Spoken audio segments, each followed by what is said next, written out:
Welcome to another episode of What is Hashimoto's with Dr. Martin Rutherford. To find out more on any of our topics, or for information on scheduling a consultation with Dr. Rutherford, please visit us at whatishashimotos.com. And now, here's Dr. Rutherford.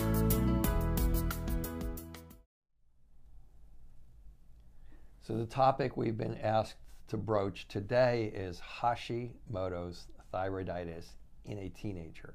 So again, this question is kind of an open-ended question, if it's a question at all.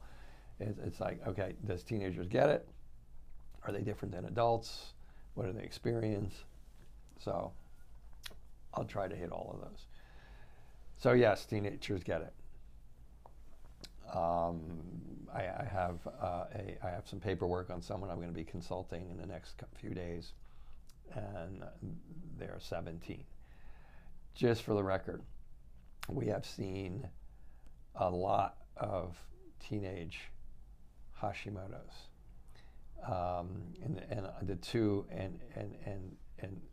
and we've even seen it younger than 10.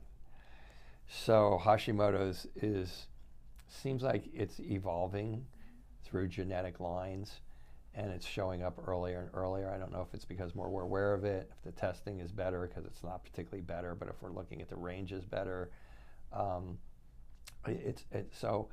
it feels to me like it's just promulgating itself more through our patient populations, through society. So yes, people get it at 17. What I have seen is those seminal moments in life seem to set it off,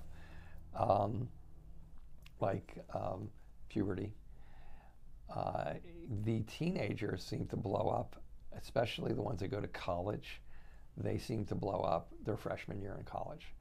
And it's like, duh. So they already have the genetic propensity to develop Hashimoto's.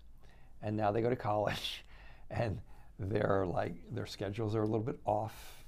Maybe they don't go to sleep at 10 o'clock every night and get up at like 6 o'clock in the morning and take their shower and dutifully go off to their classes. Just saying that there's a small group of college students like that.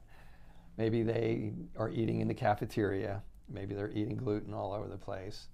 Maybe they're partying a little bit on a Friday or Saturday night. Maybe their blood sugars are all over the place because they're not eating well. Their rhythm of their sleep is all over the place because it's college. And so and then there's the stress of the freshman year and being on your own and trying to find classes. Just that whole thing is very stressful. And so I see a lot of Hashimoto's blow up in that particular period of time.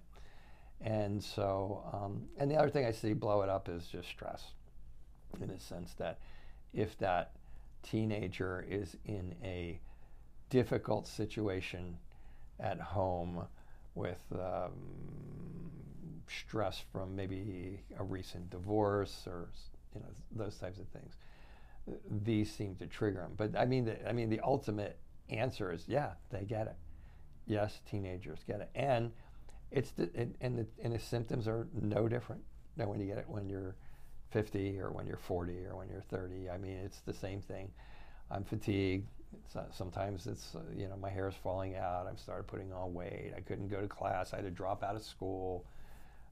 My bowels are bad. Just everything is the same. So you should, if you suspect Hashimoto's in your teenager, you should know, yes, they get it. Yes, the symptoms are the same. No, it's not just because they went to college, but that may be the trigger. And you should check for it.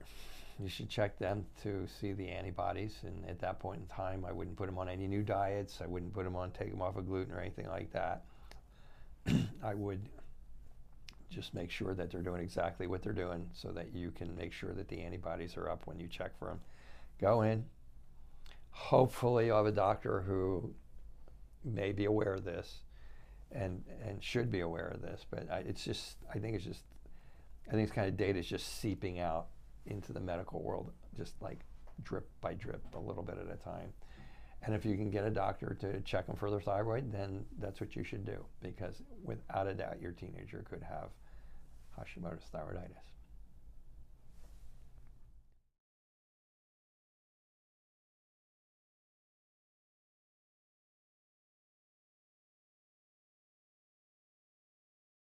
Thank you for joining us for another episode of What is Hashimoto's? To find out more on any of our topics, or for information on scheduling a consultation with Dr. Rutherford, please visit us at whatishashimotos.com.